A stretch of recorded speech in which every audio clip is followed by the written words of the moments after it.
So, continuation of the topic where the component discussed are easy to eat but difficult to study. They are very simple components of our daily life. For example, carbohydrates. This sugar, चीनी है घर में, milk है that contains the milk, sugar, lactose. Some fruits, they contain the sweet carbohydrates. Honey, that contains the carbohydrate. So these components, they are very simple to eat and to handle. But little bit, it is typical to study the nature of these type of compound, as these are not designed by the human being, but they are already designed by the nature. That is why nature has made them complex. So again, we are in the discussion of the carbohydrates. Carbohydrates को saccharides भी बोलते हैं. क्या बोलते हैं? Saccharides. So this is one type of classification. Maybe 1 number question or 2 number question, how they are classified. So they are also termed as the saccharides. So on the basis of saccharides, we can classify them as monosaccharides, oligosaccharides and polysaccharides. What are the saccharides or monosaccharides? These are the units which cannot be further hydrolyzed to the smaller components. ये एक ऐसे units हैं जिनको हम hydrolysis से छोटे component में convert नहीं कर सकते हैं. They are having the formula CH2O, means carbon and water, means carbohydrate, and N times, where N can vary from 3 to 8. तो जब N 3 होगा then it is a triose or glyceraldehyde. 4 होगा then it is tetrose. जब 5 होगा then it is pentose. Then 6, they are the hexoses. Hexoses are the glucose, fructose, इनको हम हेक्सोसिस बोलते हैं. पेंटोज में आपके पास राइबोज और डी राइबोज सुगर्स आती हैं. ठीक है, इस तरह के डिफरेंट कंपोनेंट्स जो हैं वो मोनोसैक्राइड्स में आते हैं. ओलिगोसैक्राइड्स वो होते हैं जिनको हाइड्रोलिसिस के बाद हमारे पास 2 to 10 यूनिट्स जो हैं वो मोनोसैक्राइड के बन जाएं. इसमें कौन कौन से कंपोनेंट आते हैं? मिल्क, सुगर, लैक्टोज जो है वो 2 कंपोनेंट के मिल्क के बनी होती है. एक उसमें ग्लैक्टोज होता है, एक उसमें ग्लूकोज होता है. One is galactose, another is glucose. That is the lactose जो मिल्क के अंदर सुगर होती है, मिल्क सुगर. उसके बाद चीनी जो है दैट इज केन सुगर. तो केन सुगर जो है that is made of the 2 component. One is the glucose, another is the fructose. ये ग्लूकोज होता है और दूसरा क्या होता है? फ्रक्टोज होता है. Then maltose that is made of the 2 components of the glucose. तो इस तरह से ये ओलिगोसैक्राइड्स आएंगे. इनको हम डाइसैक्राइड्स भी बोल सकते हैं क्योंकि इसमें 2 सैक्राइड्स हैं या 2 कंपोनेंट ऐसे हैं जिनको फर्दर मिक्स करके जो वो डाइसैक्राइड बना है और हाइड्रोलिसिस से केवल वो 2 ही कंपोनेंट जो वो प्रोड्यूस करेंगे. पॉलीसैक्राइड्स को हम पेंटासन्स बोलते हैं. पेंटासन्स का फॉर्मूला C6H10O5. ये सामने ये बीच का जो फॉर्मूला है C6H10O5 N, that is the pentosan. So that इसको क्या बोलेंगे हम? पेंटासन बोलते हैं. Where N can have the units 100 to 3000. So polysaccharides are generally polymers of the glucose unit. Glucose unit के भी पॉलीमर्स हो सकते हैं या किसी और कंपोनेंट के भी जो है वो पॉलीमर हो सकते हैं, पर जनरली ग्लूकोज यूनिट के कंपोनेंट्स आते हैं. इसमें क्या क्या कंपोनेंट आते हैं पॉलीसैक्राइड्स में? These are very essential components of the nature. Cellulose जो है, कॉटन जिसको बोलते हैं, दैट इज द पॉलीसैक्राइड्स. उसके बाद बॉडी के अंदर जो फूड स्टोर होता है, glycogen, that is A polysaccharide. Animal food store जो होता है वो एज ए स्टार्च जो है वो that is a polysaccharides. Starch के दो कंपोनेंट होते हैं, एमाइलोज और amylopectin, both are the polysaccharides. तो ये बहुत ही इंपॉर्टेंट कंपोनेंट है, चाहे मोनोसेक्राइड है, चाहे ओलिगोसेक्राइड है, चाहे पॉलीसेक्राइड्स हैं। क्लासिफिकेशन टेस्ट के बेस पर भी होता है, तो हम इनको सुगर्स और नॉन सुगर्स भी बोलते हैं। So sugars and the non sugars. अभी बात बोली मैंने कि चीनी जो मीठी होती है उसको सुगर बोला या सुगर बोलते हैं। मिल्क सुगर तो बोलते हैं, लेकिन दूध इतना मीठा नहीं होता है, फिर भी कुछ हद तक स्वीटनेस उसमें होती है। ग्लूकोज भी आप लोगों ने शायद खाया होगा, तो ग्लूकोज में भी कुछ हद तक स्वीटनेस होती है, मीठा होता है, बल्कि मिल्क से ज्यादा मीठा होता है। चीनी हद से ज्यादा मीठी लगती है और हनी जो वो हद से ज्यादा मीठा लगता है। Actually it is the fructose component which is much more sweeter than the another components. Glucose की स्वीटनेस कम होती है, फ्रक्टोज की स्वीटनेस जो वो ज्यादा होती है। जैसे आप चीनी को मुंह में डालते हैं तो मुंह में जो कुछ केमिकल्स होते हैं, टाइलिन एक और एमाइलेज, दो जो वो कंपोनेंट्स जो हैं, एंजाइम्स जो हैं, वो माउथ में स्लाइवा में प्रेजेंट होते हैं। जैसे आप स्लाइवा के साथ जो है मुंह में जो थूक के साथ चीनी को मिक्स करते हो, it immediately hydrolyses the sucrose unit into glucose and the fructose. तो ग्लूकोज और फ्रक्टोज के कॉम्बिनेशन से जो हमें स्वीटनेस लगती है दैट इज मच मोर। इसीलिए चीनी हमको जो वो ज्यादा स्वीट या ज्यादा मीठी लगती है। मेजर कंपोनेंट स्वीटनिंग के लिए जो है वो क्या है, फ्रक्टोज है। लेकिन ऐसा नहीं है कि सारे कंपोनेंट जो वो मीठे होते हैं। For example starch, it is A polysaccharide but it is not sweet in nature. फिर लकड़ी, सेलुलोज जो बना होता है, सेलुलोज से क्या बनता है, कॉटन बनती है, वुड बनती है, लकड़ी बनती है। तो लकड़ी जो मीठी नहीं होती है। तो जो स्वीट इन टेस्ट होते हैं उनको हम सुगर्स बोलते हैं, जो स्वीट इन टेस्ट नहीं है उनको हम नॉन सुगर्स बोलते हैं। तो ऐसा कोई खास नहीं है कि कार्बोहाइड्रेट है तो मीठा ही होगा।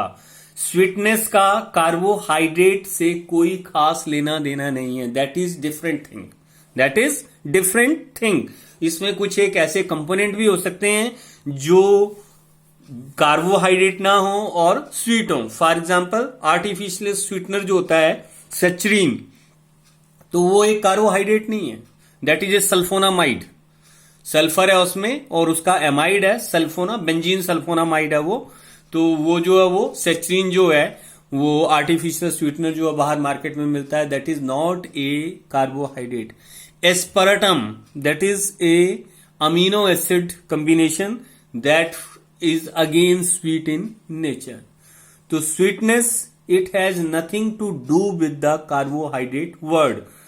Even the chemicals which are different from these sugars, they may be 1,000 times more sweeter than the sugars. Then we classify them according to their nature, whether they are reducing in nature or non-reducing in nature. Reducing उनको बोलते हैं जिनमें जो Tollens reagent के साथ silver mirror बनाती हैं या फिर फेलिंग सोल्यूशन के साथ ब्रिक रेड प्रेसिपिटेट्स जो वो बनाती हैं, तो उनको हम रिड्यूसिंग शुगर्स बोलते हैं। जो ऐसा नहीं करती हैं उनको हम नॉन रिड्यूसिंग शुगर बोलते हैं। ग्लूकोज जो है वो रिड्यूसिंग शुगर है, क्योंकि ये जो है वो किसको रिड्यूस करती है, it reduces the Tollen reagent और it reduces the Fehling solution. तो ग्लूकोज जो है वो रिड्यूसिंग शुगर है, लेकिन चीनी सक्रोज जो है वो नॉन रिड्यूसिंग शुगर्स हैं। What is the reason behind reducing and non reducing? That is a chemical you can say effect. So we will study it later on how you can say these are the reducing and these are the non-reducing. Generally, carbohydrate, these are the aldoses or these are the ketoses. Aldoses का meaning क्या होता है? Polyhydroxy aldehyde को एल्डोजिस बोलते हैं, polyhydroxy ketones को हम ketosis बोलते हैं। So that is a general terms, general things और words about the carbohydrate. When you are discussing the carbohydrate, it should be kept in mind कि you have to remember or recall its structure in mind. If you are not able to draw it by pen, then it is very difficult to deal with the reactions. So first of all we are going to discuss the grape sugar, यानी ये sugar जो है वो grapes में present होती है and it is A D positive glucose और it is D का मीनिंग है दैट इज रिलेटिव कन्फिगुरेशन. आगे डिस्कशन में कहीं आएगा तो मैं बताऊंगा इसका रिलेटिव कन्फिगुरेशन का, वैसे फर्स्ट ईयर में आप डिस्कस कर चुके हैं. Plus sign says that it is a dextro rotatory और it is small D plus sign. So mostly glucose you buy from the market, the word it is written D-glucose or the word it is written dextrose. So dextrose means it is a D-glucose. D means it is the relative configuration. It means it is relative configuration, not the absolute configuration. Absolute configuration is having the plus sign. Plus sign means it is a dextrorotatory form of the glucose. So how this reacts with the different component, as it is said about the glucose, it is a polyhydroxyaldehyde. तो ये aldehyde के reaction भी show करता है और साथ में alcoholic group के रिएक्शन भी जो है वो शो करता है. So generally the glucose it is written as, पहले तो हमने इसकी स्ट्रक्चर भी स्टडी करनी है वैसे अभी, लेकिन जनरल तौर पर आप रिएक्शंस नहीं लिख सकते हैं until you unless you right the structure. Otherwise structure क्या है ग्लूकोज की वो हमें डिटेल में डिस्कस जो है वो करना है. So it contains 5 hydroxyl groups. तो इसमें एक हाइड्रोक्सिल ग्रुप है ये CH2OH है, that is the primary hydroxyl group. बाकी इसमें 4 जो वो सेकेंडरी हाइड्रोक्सिल ग्रुप है, एक इसमें एल्डिहाइडिक ग्रुप है. तो एल्डिहाइडिक ग्रुप की खासियत होती है कि वो HCN हाइड्रोसाइनिक एसिड के साथ रिएक्ट करके साइनोहाइड्रिन बनाता है, दैट इज द साइनोहाइड्रिन. एक ही कार्बन के साथ साइनाइड और एक ही के साथ OH जो वो अटैच होता है. How this reaction proceed, see here the cyanide ion it attacks the this carbonyl carbon, then it gives the this structure. तो ये साइनाइड आयन इसके साथ अटैच हो जाएगा. ये जो डबल बॉन्ड है ऑक्सीजन का ये ऊपर की तरफ शिफ्ट हो जाएगा. अदरवाइज अगर ये शिफ्ट ना हो तो कार्बन की बॉन्डिंग कितनी हो जाएगी, 5. Then it is only H positive ion that adds to the oxygen, it forms the cyanohydrin. So that is the formation of cyanohydrin. तो ग्लूकोज जो है वो उसमें एल्डिहाइडिक ग्रुप है. एक किससे पता चल रहा है हमें, HCN के साथ रिएक्शन करवाने पर. किसके साथ, HCN के साथ रिएक्शन करवाने में पता चल रहा है कि इसमें हाइड्रोक्सिल और साइनाइड ग्रुप जो वो सॉरी इसमें CHO ग्रुप जो वो प्रेजेंट है. Because reaction with HCN to form cyanohydrin is peculiar for the aldehydes. How it reacts with the NH2OH. NH2OH को बोलते हैं हाइड्रोक्सिल अमीन. क्या बोलते हैं इसको, हाइड्रोक्सिल अमीन. जिस भी कंपोनेंट में नाइट्रोजन के साथ 2 हाइड्रोजन प्रेजेंट हो, NH2, वो कंपोनेंट जो वो एल्डिहाइड के साथ कंडेंस होके जो वो एडिड प्रोडक्ट देते हैं. तो नीचे ये रिएक्शन लिखा हुआ है, सी here it is I think blood. थोड़ा इसको चेंज करने की कोशिश करता हूं मैं. ये नीचे रिएक्शन शो किया यहां पर. सो it is CH2OH, CHOH4, it is CHO combined with the NH2. तो NH2 में जो हाइड्रोजन, ये 2 हाइड्रोजन है नाइट्रोजन के साथ, ये और ये ऑक्सीजन कंडेंस होके वाटर रिलीज कर देंगे और आपके पास जो है वो CH डबल बॉन्ड NOH यानी एल्डोक्साइम बनता है. क्या बनता है, एल्डोक्साइम. तो ये रिएक्शन नीचे वैसे शो कर रखा है यहां पर, see here it is CHO combining with the NH2OH. So this combines to release the, इसको जहां वाटर रिलीज होता है कंडेंसेशन रिएक्शन बोलते हैं. So here the H2O that is released and it forms CH double bond NOH, that is the oxime. क्या बोलेंगे इसको, oxime बोलेंगे. So that is combination with the hydroxylamine. Let us see some more reactions. This is typical reaction. It is reaction with the phenyl hydrazine. कि कैसे ये phenyl hydrazine के साथ जो वो रिएक्ट करता है. तो इसको मैंने स्टैंडिंग वे में लिखा। अब it is CHO, it is CHOH 4 times, that is the CH2OH। Phenyl hydrazine NH2 को बोलते हैं हाइड्रोजीन, NH2 यहां एक हाइड्रोजन गायब है, उसके बदले में C6H5 लगा हुआ है, तो इसको बोलेंगे हम फिनाइल हाइड्रोजीन। क्या बोलेंगे इसको? Phenyl hydrazine. So it condense with the phenyl hydrazine. How many molecules are consumed और moles are consumed? 3 moles are consumed to give a product, and that product is this one, that is termed as the glucosazone. क्या बोलते हैं इसको? Glucosazone. So it is 1 unit here, it is CH double bond NNH। तो इसके साथ जो H2 था, किसके साथ? ये हाइड्रोजन, ये H2, that H2 has been condensing and it is forming water. Second का फर्स्ट कार्बन पे तो एल्डिहाइडिक ग्रुप था, वहां तो कंडेंसेशन पॉसिबल है, लेकिन सेकेंड पे OH ग्रुप था, वहां भी जो वो C डबल बॉन्ड NNH और C6H5 जो वो लिंक हो गया है। इसका मतलब जो सेकेंड CHOH है वो ऑक्सीडाइज हुआ होगा, फिर किस में चेंज हुआ होगा? कीटोन में, और कीटोन में चेंज होने के बाद वो जो वहां से वाटर कंडेंस हुआ है। थर्ड मॉलिक्यूल यहां पर नजर नहीं आ रहा है, क्योंकि एक मॉलिक्यूल ये लिंक्ड हो गया, सेकेंड मॉलिक्यूल ये लिंक्ड हो गया, third molecule is release as a aniline unit side wise. How it happens that can be discussed in the mechanism, and the mechanism is nothing but it is a Amadori rearrangement. एक इसमें Fisher mechanism भी है, उसको मैं नहीं cover करवा रहा हूं, क्योंकि फिशर मैकेनिज्म जो वो उसमें डिफेक्ट्स हैं, और फिशर मैकेनिज्म जो डिस्कार्ड हो चुका है, अब उसको हम जो स्टडी नहीं करते हैं, तो ना मैं उसको स्टडी कर रहा हूं।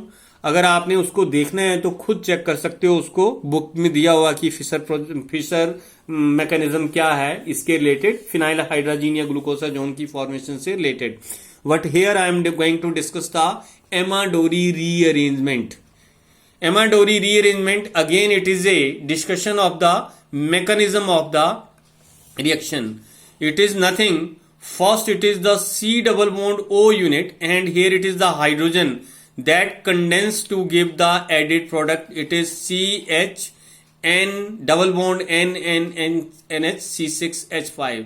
So that is the condensation reaction. तो ये देखो यहां पर ये जो H2O है, that water has been released to give this product.